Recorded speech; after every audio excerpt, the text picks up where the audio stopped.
Vice President Kamala Harris is going to make history today, again. She's traveling to Minnesota this hour to tour a Planned Parenthood clinic, a clinic that also performs abortions.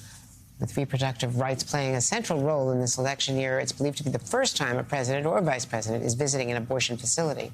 Joining us now, NBC News Washington correspondent Yamiche Alcindor, who broke the news about the vice president's unusual trip, and USA Today's Washington bureau chief, Susan Page. So, Yamiche, talk to me about what your sources are telling you about the reason the vice president is doing this very high-profile event.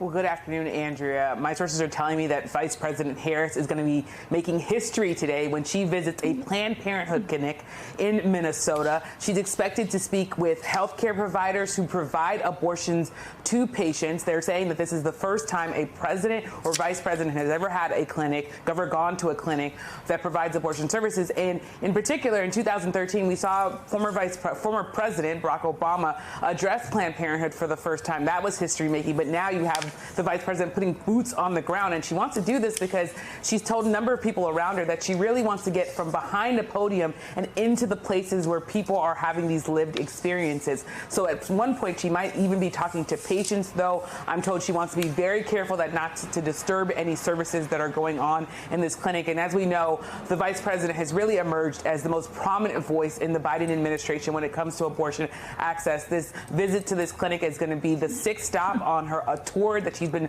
having since January, talking about the need for abortion access. She's also been pushing and really criticizing Republicans for, she says, really taking control away from women when it comes to their bodies. The other thing to note here is that this is really going to be part of an effort to talk about abortion more widely as the election gets closer and closer. Republicans have been scrambling in some ways to deal with the consequences of overturning Roe v. Wade when we saw IVF treatments being paused. We also saw just today the First Lady, Jill Biden, she came out with an ad and a talk with Christina Aguilera talking about abortion. So really, the Biden administration putting this front and center here today. And it's going to be very interesting to see. And we have the pictures of Jill Biden there. It's going to be very interesting to see the vice president at an abortion clinic today. Andrea? Indeed. And Susan Page, the vice president has really taken on this issue, spoken out so forcefully about this issue, among other issues. Yet still, USA Today and Suffolk University, as you well know, as the USA bureau chief, are out with a poll showing the vice president still struggling to win over those outside the Democratic tent. 52% of registered voters disapproving of her job performance, 36% approving. What else did the poll find? Well, we found that she is popular among many Democratic voters, but not universally. Her approval rating among black voters was 51%. Her approval rating among young voters was lower than her approval rating among older voters. Her lowest approval rating is among voters under 35. And that is in a way counterintuitive because she's younger than the two men who are running for president. She is a woman of color.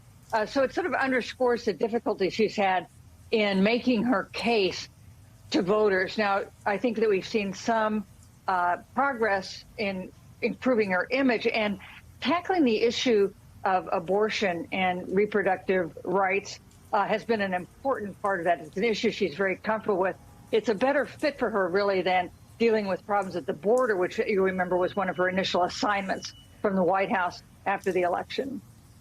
Yeah, and Yamiche, changing subjects on the political front, though, the Democrats are very concerned about third-party runs. They've even organized a whole, effort against third-party candidates, and the most prominent, of course, is RFK Jr.'s candidacy. Because of his name identification, he's polling 15% and upwards. Now he's got his list of running mates, including NFL quarterback Aaron Rodgers, a vaccine skeptic, as well as, of course, former Minnesota Governor Jesse Ventura. But Aaron Rodgers is still under contract to the Jets and is a vaccines and 9/11 skeptic, also a Sandy Hook denier. And, he hits all of these buttons. And why would he be considered? But apparently he is a longtime friend of RFK Jr.'s. They recently were on a trip together. So he could well become the vice presidential choice.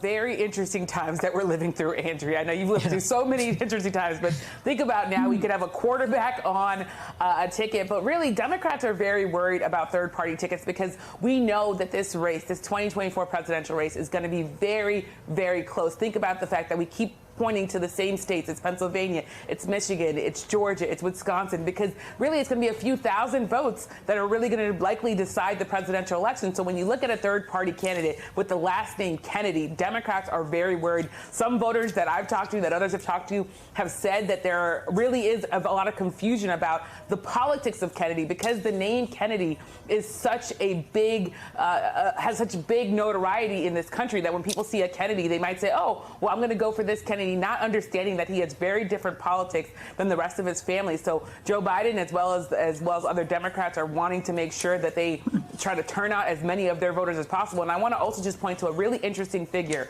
That USA Today Suffolk University poll that you were just talking about, RFK is polling at 9% in that poll, and President Biden is trailing Trump in that poll. It's within the margin of error, but you can see there when you have a couple different points where the president is trailing the former president, you can understand why 9 points would be a big deal for Democrats and why they're trying as best as possible not to have that impact the president's bid to be reelected. No, absolutely. And Susan, one other very strange political point.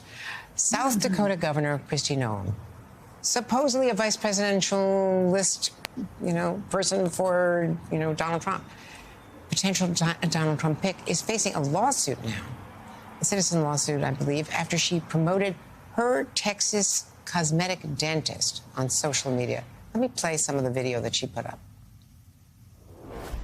Kristi Noem. I'm the governor of South Dakota and had the opportunity to come to Smile, Texas to fix my teeth, which has been absolutely amazing. For years, I have needed to have an adjustment to my teeth from a biking accident, and they have been absolutely phenomenal. The team here was remarkable and finally gave me a smile that I can be proud of. Susan, you and I have seen a lot of weird things in politics, and this, this is an official governmental release from the state. And, did they end up, giving her free dentistry, which can be thousands and thousands of dollars? Yeah. What up there? Yes, lots of questions, and not the kind of publicity Kristi Noem wanted to get at this moment when she's basically auditioning to be Donald Trump's running mate. Well, she's got the smile. Let's face it, she's got good teeth now for the new role, whatever it is. Yamiche Alcindor, Susan Page. Yamiche, again, congrats on your scoop on the vice president today.